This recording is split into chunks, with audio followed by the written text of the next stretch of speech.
Good morning, class 12, accountancy period. The name of the chapter is ratio analysis. Last two ratios we are going to attempt. One is net profit ratio, another is return on investment. First of all, we are doing net profit ratio. Formulas are very simple over here. Net profit upon net revenue from operation into 100. Net revenue we know very well, cash revenue plus credit revenue and sales return if any. We are doing illustration number 98. These are information with us. Opening inventory, closing inventory, purchase, wages, carriage inward, selling expense, income tax, profit on sale of fixed assets and revenue from operation. Some is asking calculate gross profit ratio, operating profit ratio, operating ratio and net profit ratio. So first let us calculate gross profit ratio. Formula is very simple. Gross profit upon net revenue into 100. First of all, we need gross profit now. So here by applying the item of trading account, we can find gross profit easily. Gross profit is equal to trading account. First of all, credit two items. Credit two items are revenue from operation and closing inventory. Revenue from operation is 24 lakh plus closing inventory is 4 lakh 20,000. Say credit side of trading account, sale plus closing stock. Now minus debit item, opening inventory 3 lakh, opening inventory 3 lakh, then purchase 14 lakh, then direct expenditure, wages and carriage inward, both are direct expenses. It becomes 5,20,000 rupees. So total become 28,20,000 minus 22,20,000. So the remaining figure come, my dear friends, 6 lakh. So 6 lakh is our gross profit. Divide by net revenue. Our revenue from operation is 24 lakh. Net revenue means after sales return. Here in the sum sales return is not given. Into 100. What is your net gross profit ratio? It is 25%. So simple. Now we will be doing operating ratio. The formula for operating ratio we did yesterday. Cost of revenue plus operating expenses divided by net revenue into 100. So first of all we need cost of revenue. As we know, cost of revenue is equal to, we have done this formula so many times, revenue from operation minus GP. Revenue from operation is 24 lakh, GP is 6 lakh, so it comes 18 lakh. So one thing is with us, 18 lakh, that is cost of revenue. Now we need operating expense. In operating expense we have one item only, selling expense 36,000. So plus 36,000 divided by net revenue is equal to 24 lakh into 100. So my dear, it comes 18 lakh 36,000 divided by 24 lakh into 100. When you will divide it, what your answer comes, dear friends?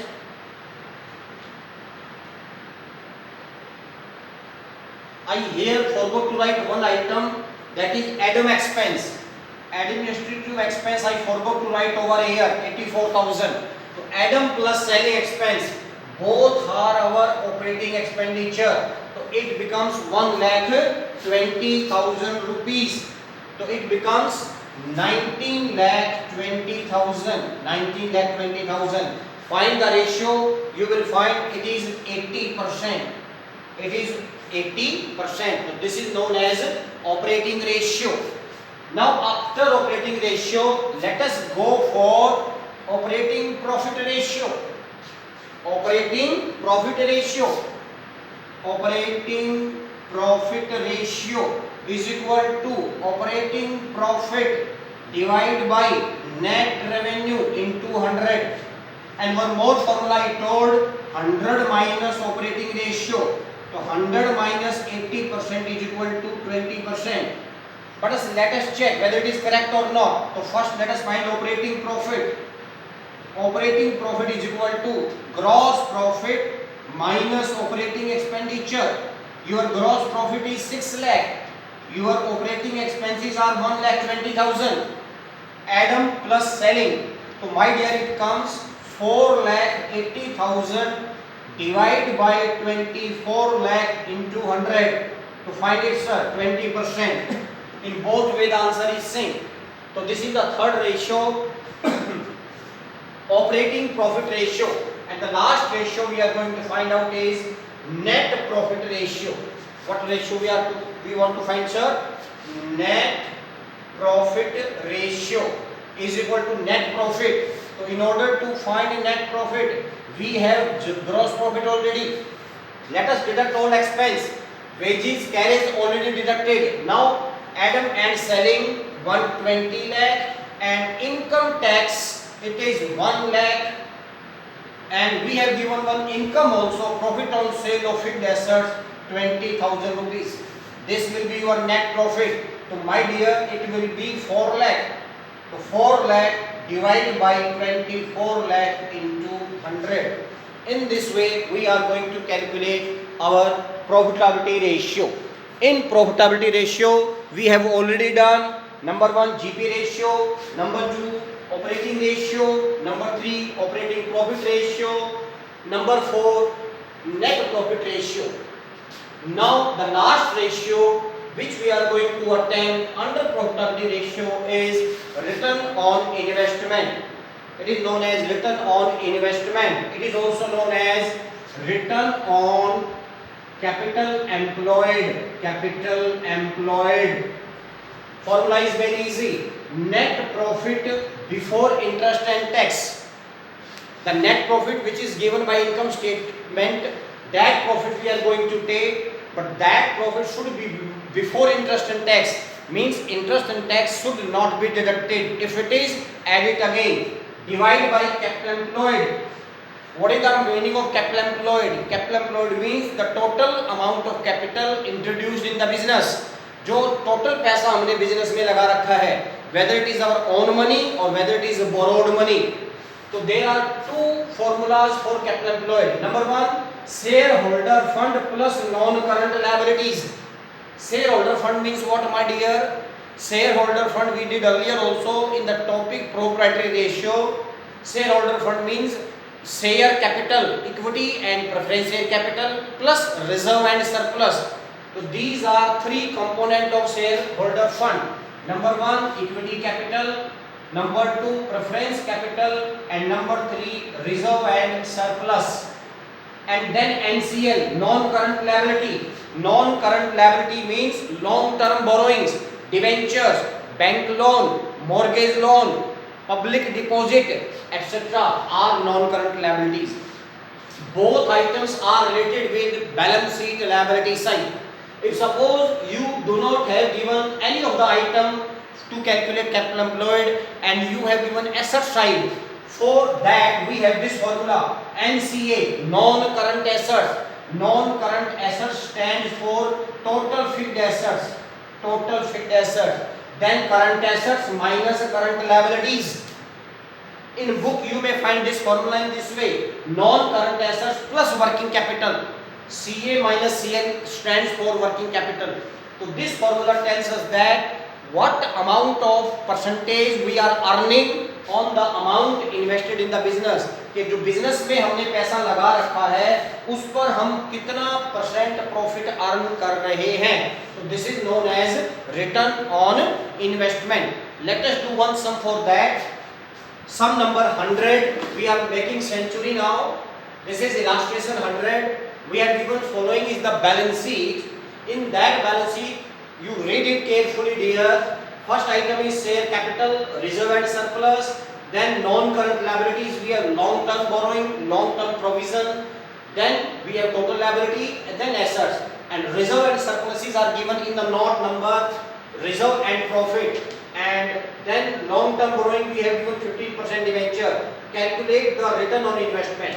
So my dear, in order to calculate this, first of all our requirement is net profit before interest and tax. Let us see, do we have profit in the sum? Yes, it is given, sir. It is given under the heading reserve and surplus. In reserve and surplus, we have given two items. One is profit, it is 65, and one is reserve, it is 5. The total reserve and surplus is given with 60. So here we are in need of profit. Now the profit which is shown in the balance sheet, this profit amount is shown in the balance sheet. So the profit which is shown in the balance sheet is always after interest and tax. जो profit balance sheet में दिखाया होता है वो profit हमेशा interest और tax के बाद होता है. तो here we have given net profit after interest and tax. It is rupees 65,000, right? So first I told in the chapter, in the topic interest coverage ratio, when we have given net profit after interest and tax, then first we will add tax, then interest.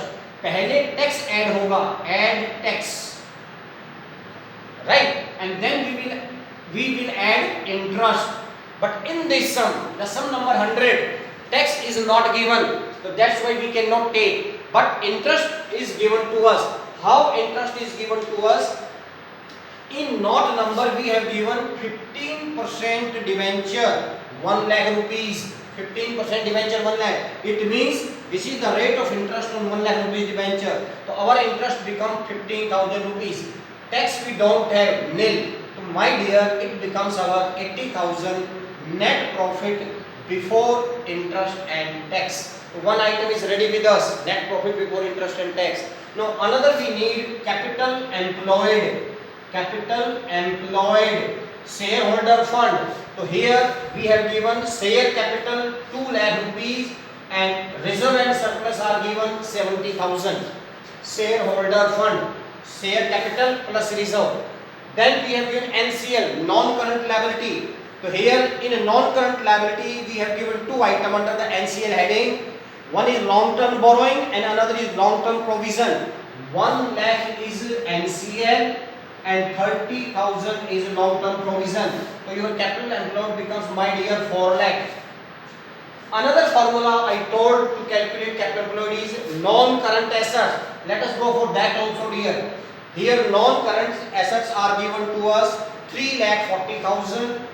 3,40,000 plus current assets, they are of rupees 2,40,000 minus current liabilities, and current liability figure is given 1,80,000. So just calculate it, my dear, it will also come 4 lakh. So by whatever method you want to calculate your capital employed, you can. In both way your capital employed will remain same. So let us apply the formula now. Net profit before interest and tax is 80,000. Capital employed is 4 lakh into 100. So my dear friends, it comes 20%. 20% is your ROI, return on investment. I told just now, return in investment is also known as return on capital employed, and it is also known as yield on capital. Yield on capital. What is the meaning of yield on capital? How much we are getting on capital, हम capital पर कितना profit कमा रहे हैं. So this was your today's topic. 2 new ratios we have done. Now we will make one more video to do the remaining sum. Otherwise this chapter is over. Thank you very much. Complete the sum, the exercise just I will give you today.